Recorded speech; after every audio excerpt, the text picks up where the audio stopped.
జక్కయ్య వచ్చాడు, తన జీవితాన్ని ఆశీర్వాదకరంగా దేవుడు మార్చాడు. ఎవరి వైపు చూడలేదండి, ప్రభు వైపు చూశాడు. లోకాన్ని సంతోషపరిచే వాళ్ళు ఎప్పుడు దేవుని సంతోషపరచలేరు. దేవుణ్ణి సంతోషపరిచేవాడు ఎప్పుడు లోకాన్ని సంతోషపరచలేడు.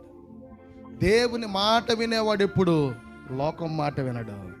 లోకం మాట వినేవాడు ఎప్పుడు దేవుని మాట వినలేడు. లోకానికి చెప్పండి తావిచ్చేవాడు ఎప్పుడు దేవునికి అవకాశం ఇవ్వలేడు.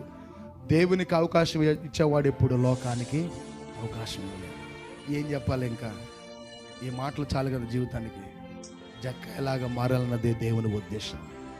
నీ పట్ల దేవుడు ఇంకా తన అమితమైన కృపను చూపిస్తున్నాడు. దిగుతావని, మారతావని, ఆయన దగ్గరకు వస్తావని, నీ చెడు జీవితాన్ని మార్చుకుంటావని, నీ మోసపూరితమైన బ్రతుకును మార్చుకుంటావని, నీ కపట నడతను చెప్పండి సరి చేసుకుంటావని, నీ పద్ధతులను మార్చుకుంటావని దేవుడు చూస్తా ఉన్నాడు నీ పక్షాన.